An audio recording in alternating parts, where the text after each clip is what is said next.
So real quick, we're going to have an honesty moment, an amnesty moment, where I'm going to come clean with two things. Okay?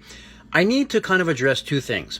One is my motivation. Well, both of them are. What is my motivation for making the videos? What is my motivation? The two areas, the reasons why I seek the truth in this whole Christian thing. What's behind my zeal for trying to discover the truth about Christianity, and why don't you just accept it like everybody else? Okay. I think the first part starts out of, I'm coming out of a place of natural born curiosity. I'm naturally a curious individual. And, hey, curiosity killed the cat. Well, whatever. There's all these sayings you can come up with. But it's a genuine curiosity about a story that you're told to be true, and obviously wanting to seek the truth and wanting to know more about certain things. That's part of it. But another reason, too, before I get to the second reason, the other thing is that when there are two stories, person A tells you a story, right? And it sounds like a pretty compelling story. And you go along and believe that the story it's sold to you as being the truth, right? Gospel truth, pun intended, right? And then person B comes along and says, I'm going to tell you that what person A says is not quite entirely accurate and not true. Then it calls into question the whole thing, that everything person A said is now in question. You're like, well, that's doubt, and doubt is normal. It's okay to have questions about God and about your religion. Right, I agree with that. However, the more you listen to person B, you begin to say, you know what? Person A was pulling the wool over my eyes, and they were being disingenuous, and we're not being fully truthful with, the fact that they don't really know. They sold me a bill of goods that, okay, so that doesn't set well with people. So now that brings me to the second reason why that I pursue this thing. Part of it's because, it says in the Bible, if you knock, the door shall be answered. If you seek, you shall find. So I'm seeking the truth as it relates to Christianity in my life. So, of course, you should naturally be a truth seeker. You should try going out to find that which, But again, my truth, is it the same as your truth? I don't know. I mean, we all kind of are right, but there has to be some universal truth, right? Well, that's my preconceived notion, is that there is an all knowing, kind of all, universal truth that exists out there, that, either this Christianity stuff is hogwash, or part of it's true, or maybe it's mostly true, or none of it's true, and that's what I'm sort of sifting through. Okay, so the other part of the reasons for where my zeal for trying to, come for this and trying to seek the truth, and it could come out of a place of where, like I said, I've been lied to, or I has a perceived notion that I've been lied to, and that doesn't set well, like I said, with people. And so it doesn't set well with me either, because when you're taught this stuff before, as a young child, before you really know what's what, and then so yeah, you can say, well, you're angry with the people that.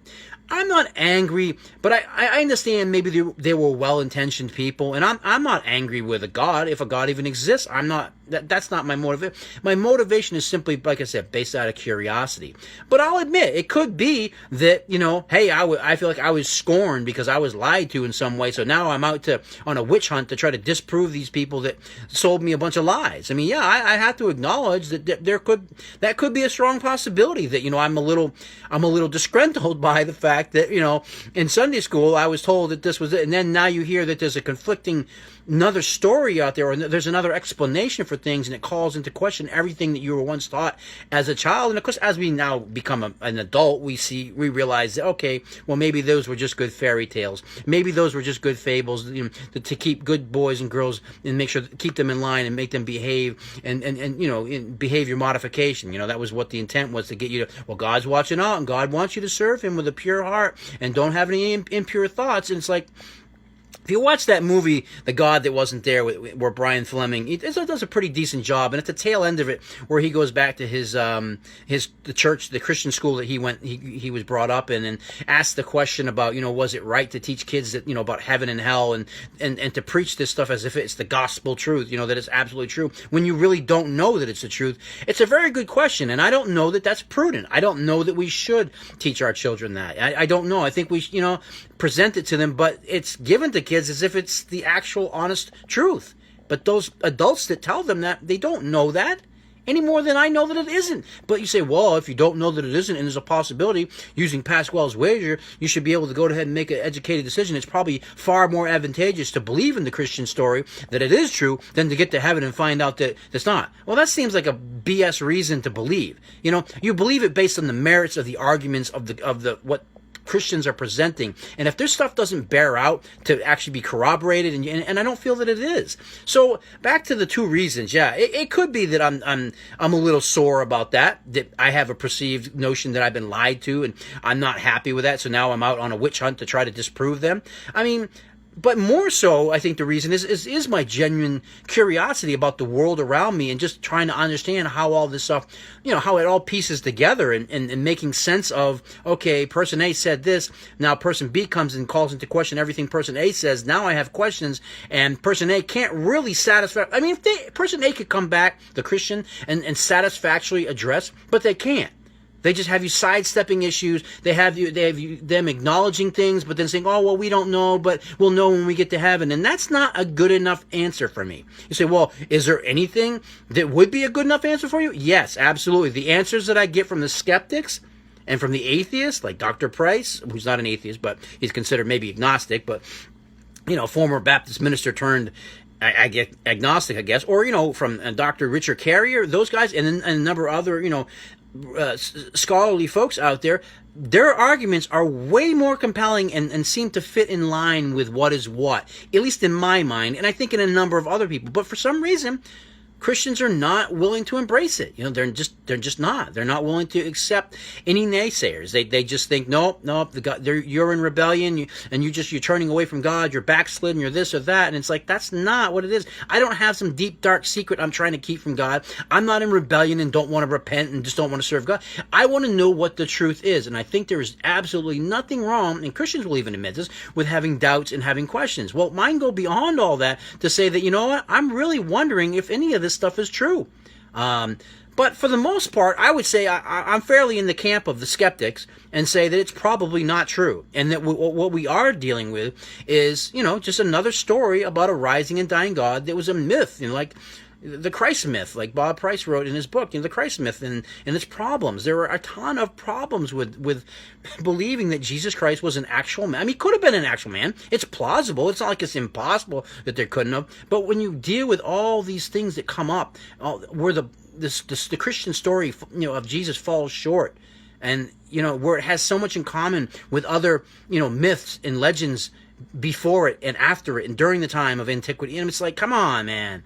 Put your thinking cap on and figure out what's really happening in this scenario. So, anyways, the video was just basically about saying, what's my motivation? I mean, is this guy on a witch hunt? Is he an atheist now? What camp is he in?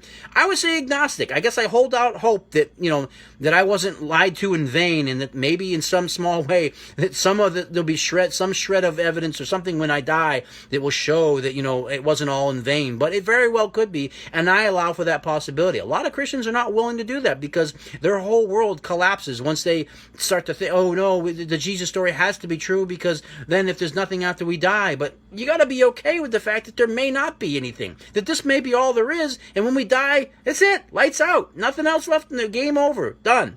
But Christians, and so I get why Christianity is so attractive, like I've said in the past, because it provides people hope in a hopeless world that's full of so much wickedness and evil, and there's so much bad stuff that happens out there. But I don't think that Christianity is the explanation.